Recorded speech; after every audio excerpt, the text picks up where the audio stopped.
Meus queridos e amados irmãos, sejam muito bem-vindos ao canal EBD, sim senhor, o canal exclusivo para a Escola Bíblica Dominical. Estamos estudando na lição dos adultos até os confins da terra, pregando o Evangelho a todos os povos até a volta de Cristo. Estamos na lição de número 7, a responsabilidade da igreja com os missionários. Nessa lição, nós veremos a questão de trabalhar, de não trabalhar, de ter uma remuneração que vem da parte da igreja, de ter a sua própria remuneração do seu trabalho, a honra devida que deve ser dada àqueles que trabalham com a palavra e também os exageros exorbitantes daquilo que diz respeito a lucros usando o povo de Deus.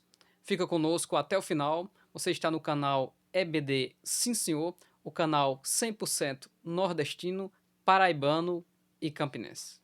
Meus queridos e amados irmãos, nós seguiremos a nossa forma de abordagem das lições da Escola Bíblica Dominical, primeiramente fazendo um exegese da leitura bíblica em classe, depois conferindo no conteúdo proposto pelo comentarista se há uma coerência bíblica e teológica dentro do assunto proposto neste quarto trimestre, que é missiologia. Nós buscaremos cumprir os objetivos da lição e, por fim, traremos uma aplicação. Como eu posso, no meu dia a dia, aplicar este conhecimento adquirido nesta semana, nesse tema de escola bíblica dominical. Então, vamos para a leitura bíblica em classe, na nossa exegese desse texto. Primeiro texto, 1 Coríntios 9, do 9 ao 14, e o 9 diz: Porque na lei de Moisés está escrito: Não atarás a boca ao boi que trilha, em outras traduções, ao boi que debulha o grão. Porventura, tem Deus cuidado dos bois? Como nós podemos compreender esse texto? Para compreender textos como esse, é importante estudarmos os usos e costumes dos povos dos tempos bíblicos, em relação, aqui em específico, à agricultura.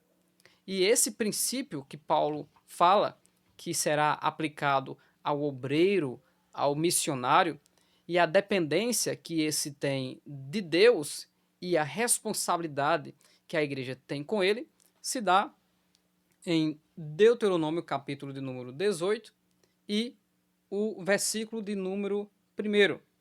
Há outras referências também, como Números 18, 8. E o texto diz: Os sacerdotes levitas e toda a tribo de Levi não terão parte nem herança em Israel. Comerão das ofertas queimadas ao Senhor e daquilo que lhes é devido. Quando o texto diz que eles não terão parte nem herança em Israel, ele está falando da distribuição das terras.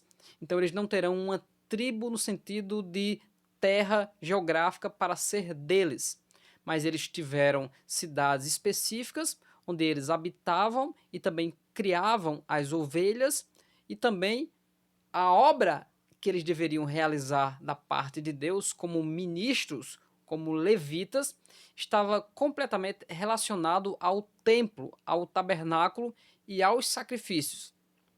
E aquilo que deveria ser trazido como oferta para o Senhor, uma parte desta oferta para o Senhor é a oferta para o sustento dos levitas.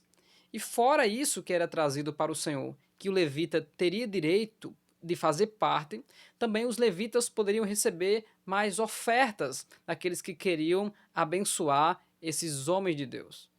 Antes de explicar a parte do trabalho do boi e a aplicação dele para o obreiro, o apóstolo Paulo, em 1 Timóteo, no capítulo 5, versículos 17, 18 e 19, ele diz que devem ser considerados de duplicada honra ou de merecedor pagamento em dobro os presbíteros que presidem bem, especialmente os que se esforçam na pregação da palavra e no ensino das Sagradas Escrituras.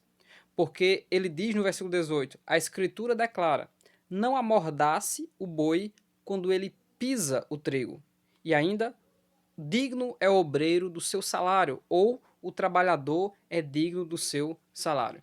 Paulo está usando o mesmo texto de Deuteronômio para nos explicar que aquele que trabalha com o trigo para alimentar a coletividade, aquele que se esforça com dedicação para suprir as necessidades espirituais dos outros, eles precisam de o apoio necessário para que de forma integral eles trabalhem e continuem se esforçando no ensino e na pregação. Por isso que ele cita o texto: não feche a boca do boi que debulha, não deixe o boi passar necessidade e ficar fraco sobre o trabalho que ele realiza. Ele tem que estar satisfeito e tem que estar bem materialmente para que ele possa exercer o seu trabalho de forma tranquila e a sua atenção seja colocada completamente a esta grande obra de debulhar o trigo para dar de comer àqueles que necessitam. Quando ele usa o texto de 1 Coríntios 9:9 e diz: porventura tem Deus cuidado dos bois? Nós somos levados à palavra do Senhor Jesus em Lucas capítulo 12, o versículo 6 e o versículo 24, quando o Senhor Jesus Cristo fala sobre aquilo que é necessário para a nossa vida, a solicitude para a nossa existência, nos dando conselhos gloriosos, quando ele diz: não se vendem 5 passarinhos por 2 ceitis, e nenhum deles está esquecido diante de Deus. Está falando sobre o valor dos pássaros e que Deus atenta para isso, para lhes manter com o seu pão, ou seja, com o alimento necessário para eles. No versículo 24, o texto diz: considerai os corvos, que nem semeiam nem cegam, nem têm despensa nem celeiro, e Deus os alimenta. Quanto mais valei vós do que as aves? A qual de vós, sendo solícito, pode acrescentar um côvado à sua estatura? O texto, que também corresponde à referência de Mateus capítulo de número 6, simplesmente está dizendo que se nós colocarmos a nossa vida em oração diante de Deus, Deus mostrará que é Ele quem cuida de nós. Todas as nossas ansiedades com as coisas desta vida são supridas pela bondade de Deus, não só aos homens, como também aos animais. E quando falamos de missionário, de obreiro, de homem de Deus, ele é completamente dependente de Deus no quesito de se esforçar intelectualmente para aprender a palavra, mas só Deus que dá a iluminação e a sabedoria para expor a palavra. Correr atrás de ganhar o seu pão do cotidiano, trabalhar, mas é a bênção de Deus que favorece para que ele tenha uma vida agradável também no sentido material. Ou seja, é Deus quem supre as nossas necessidades. E o missionário transcultural, aquele que vai a uma outra cultura, muitas vezes ele sofre muito sobre a questão material. E aí onde entra a responsabilidade da coletividade que honrará em dobro aquele que trabalha com a palavra.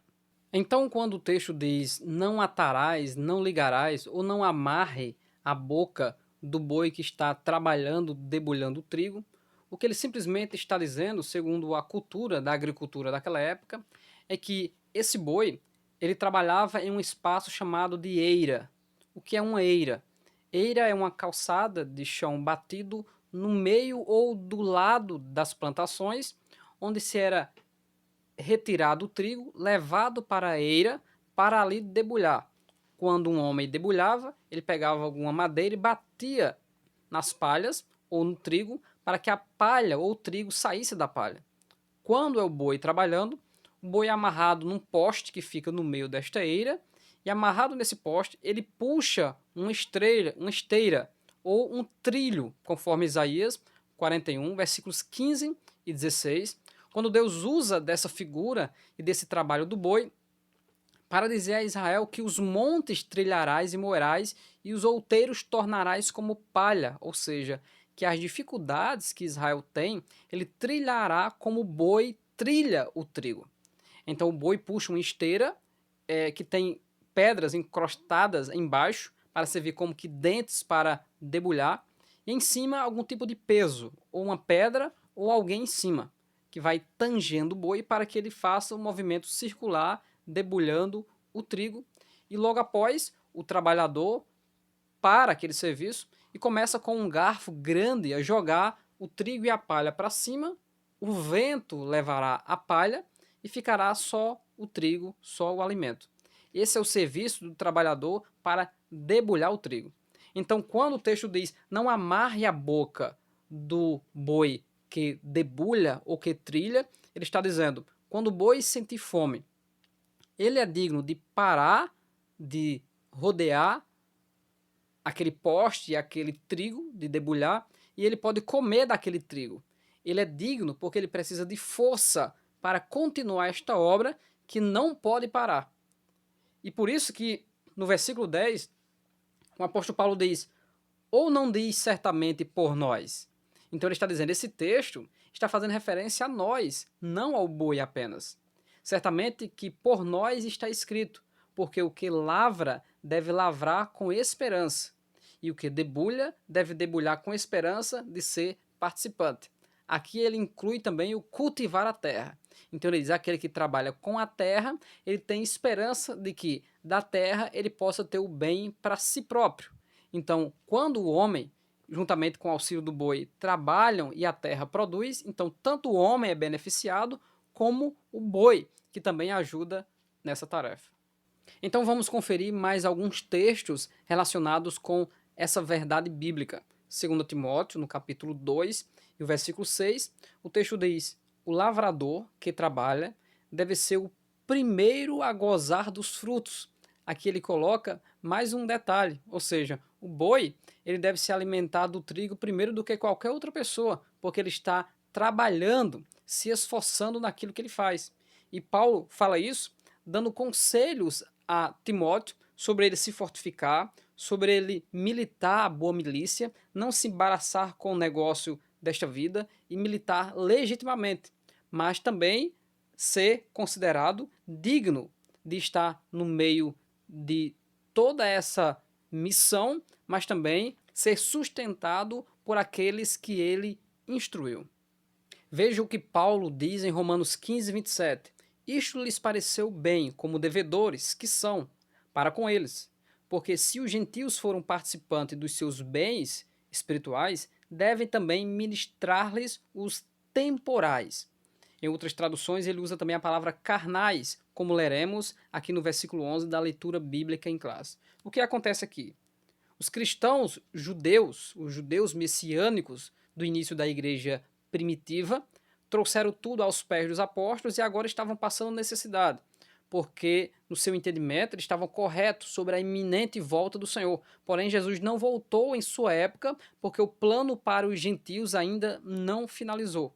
Então, Paulo está recolhendo entre os gentios, na Ásia, na Macedônia, em toda a região que ele passa, uma oferta, uma coleta para ajudar os irmãos de Jerusalém.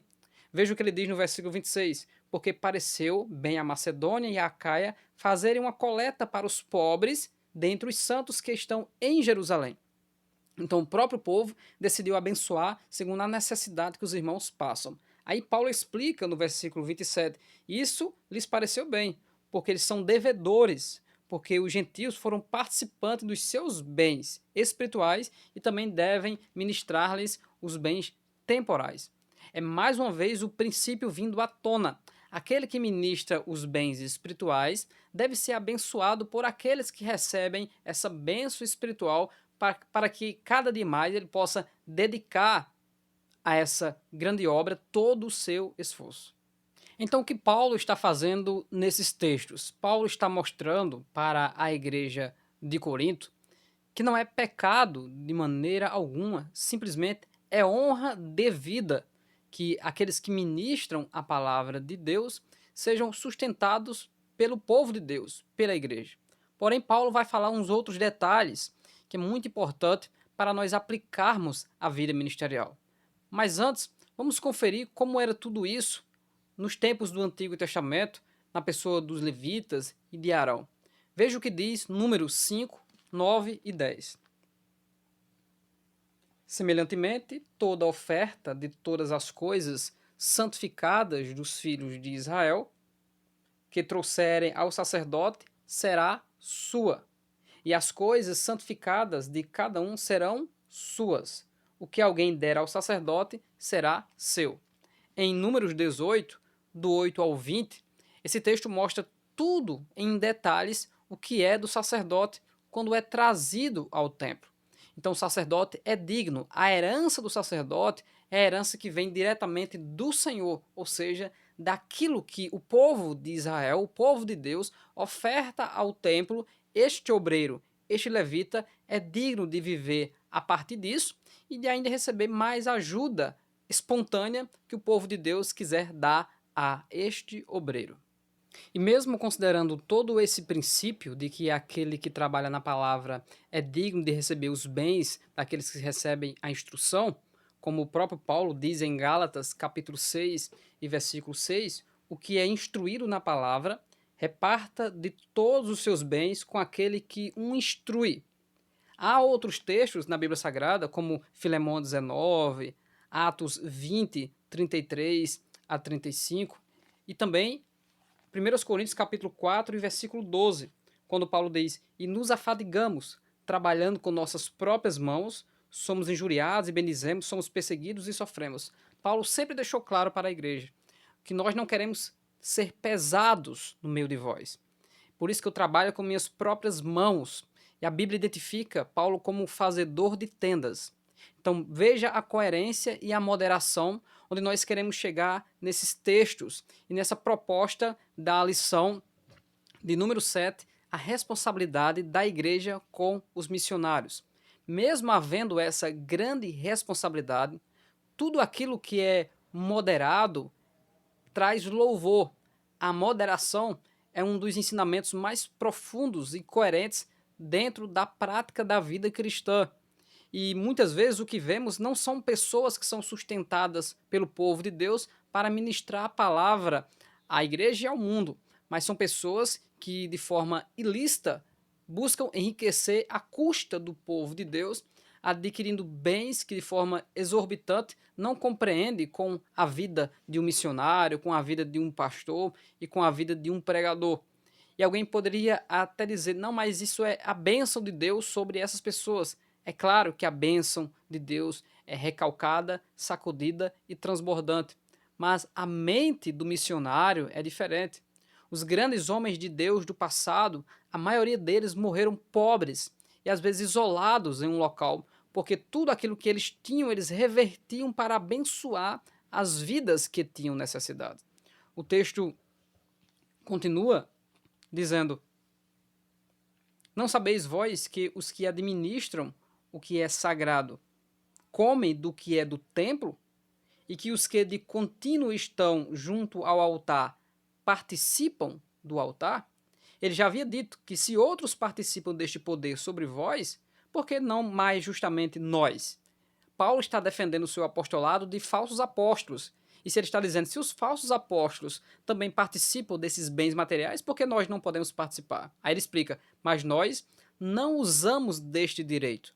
Antes, suportamos tudo para não pormos impedimento algum ao evangelho de Cristo. Ou seja, se ser sustentado por vocês é motivo de escândalo, de impedimento, de prejudicar a fé das outras pessoas, eu suporto não ter esse direito para poder glorificar mais ainda ao Senhor e ao Evangelho. Parece que o que vemos nos dias de hoje é totalmente o contrário. Muitos não estão preocupados com os escândalos, estão preocupados com os números. E pessoas na igreja são consideradas como números, pessoas que têm renda e que têm dinheiro e que podem ajudar essa pessoa que, de forma descontrolada, entendeu que a igreja tem por obrigação lhe manter com uma vida de alto padrão material, que muitas vezes nenhum político tem. Mas não é assim aquilo que as Sagradas Escrituras nos ensinam. Veja o que o próprio Senhor Jesus Cristo falou para os seus apóstolos, que nos traz esse entendimento da coerência entre o dinheiro e a obra missionária do pregador do Evangelho. Mateus, capítulo 10, e versículo 10. Nem alforjes para o caminho, nem duas túnicas, nem sandálias, nem bordão, porque digno é o operário do seu alimento. Agora, Jesus Cristo está citando o mesmo texto estudado Mas não apenas dizendo que ele é digno de receber, mas dizendo que ele é completamente dependente de Deus. Então ele não precisa levar o alfoge, nem duas túnicas, nem sandália, nem bordão, porque aquilo que é necessário para a obra, Deus irá providenciar para ele. Foi o que Deus fez com Abraão em Gênesis 22, no contexto do sacrifício de Isaac. Aquilo que era necessário para provar Abraão e depois do sacrifício impedido puder louvar a Deus sacrificando, estava lá, enganchado no arbusto, que era o cordeiro que Deus providenciou para a obra. Ou seja, segundo o contexto de Ageu, Deus é dono do ouro e da prata, e a glória desta última casa será maior do que da primeira, porque ele está falando simplesmente daquilo que Deus fará quando o povo de Deus toma a decisão de fazer a obra do Senhor. Ele suprirá todas as necessidades para a edificação da igreja. Quando o texto diz que Deus é dono do ouro e da prata, ele não está fazendo promessa de riquezas a ninguém. Ele está falando da obra do Senhor. E o apóstolo Paulo ainda nos ajuda em todo esse entendimento em 2 Coríntios 11, 7 e 8, quando ele diz: pequei, porventura, humilhando-me a mim mesmo, para que vós fosseis exaltados? Porque de graça vos anunciei o evangelho de Deus? Então ele está dizendo: eu estou errado em não querer receber nada de vocês e se humilhar e pregando o evangelho de graça? E ele explica no contexto, no versículo 8: outras igrejas despojei, eu para vos servir, recebendo delas salário. E quando estava presente convosco e tinha necessidade, a ninguém fui pesado. Ele está dizendo: aqueles que tinham mais condições, eu recebi salário deles. E juntei o dinheiro deles para vir até aqui e, sabendo do contexto, o que acontecia na igreja nesse momento, como eram as pessoas, Paulo usou desse dinheiro para não precisar do dinheiro dos coríntios e poder, de graça, estar pregando o evangelho. Então ele deixa claramente que todo ser humano tem as suas necessidades. E essas necessidades precisam ser cumpridas, mas ele está usando de sabedoria para andar bem no meio do povo de Deus e glorificar ao nome do Senhor. Veja como a Bíblia é interessante. Quando buscamos as referências e o contexto, nos dá uma coerência, um bom siso e uma sabedoria. Paulo, em 1 Tessalonicenses 2 e 6, ele diz: e não buscamos glória dos homens, nem de vós, nem de outros, ainda que podíamos, como apóstolos de Cristo, ser-vos pesados. E esse pesados é fazendo referência ao sustento, aquilo que é necessário, ao dinheiro mesmo. Então veja como Paulo é interessante. Então ele está dizendo: não estou fazendo a obra de Deus por dinheiro. É isso que ele está dizendo. Estou fazendo a obra de Deus para a glória de Deus. Então não estou sendo pesado a vocês. Ao invés de estar trazendo despesas, eu estou trazendo a glória de Deus, o conhecimento de Jesus Cristo, o poder do Espírito Santo. Esses são exemplos de homens de Deus que estão inseridos na Bíblia, mas fora da Bíblia, ao longo da história, também existem milhares de grandes homens e mulheres de Deus que não usaram a igreja para o seu próprio benefício, mas deixaram se gastar para o reino de Deus e se entregaram à obra da igreja. Glória seja dada ao nome do Senhor por levantar pessoas deste tipo para que o nome do Senhor seja glorificado. E para finalizarmos a leitura bíblica em classe, o versículo 14 diz: assim ordenou também o Senhor aos que anunciam o evangelho que vivam do evangelho. Ele está usando aqui, dizendo que é o Senhor, segundo o princípio de Mateus 10 e 10. Não tem alfoge, não tem duas túnicas, não tem bordão, ele é digno do seu salário. Ou seja, Deus o honrará, Deus o sustentará. Tudo aquilo que o pregador tem por necessidade em sua vida será suprida pela boa mão do Senhor que irá abençoar. Então o texto diz: aqueles que anunciam o evangelho, que vivam do evangelho. É uma honra para o ministro, para o pregador, ter o seu sustento a partir da pregação do evangelho. Então não é pagamento, não é uma taxa a ser cobrada pela mensagem. De graça recebestes e de graça também dai. É o princípio de Deuteronômio 18, primeiro. Aqueles que ministram no santuário, eles são dignos de receber de tudo aquilo que é trazido para o Senhor. Então é fácil essa compreensão. Então nós iremos sair da leitura bíblica em classe e iremos agora para os 3 tópicos da nossa lição e a coerência bíblica e teológica em resumo desses 3 tópicos. O comentarista traz no primeiro tópico a igreja e o sistema de apoio aos missionários, a responsabilidade da igreja. É citado o sistema de apoio porque antes de qualquer ajuda humana e a responsabilidade e o dever que a igreja tem como missionário, esse missionário ele crer no Senhor. Ele foi capacitado, ele foi instruído, ele foi trabalhado, houve um treinamento, ele sabe agir e se movimentar no terreno em que ele é enviado e ele precisa de respaldo, porque não é apenas a comida, as vestes, a questão da saúde, do transporte e etc.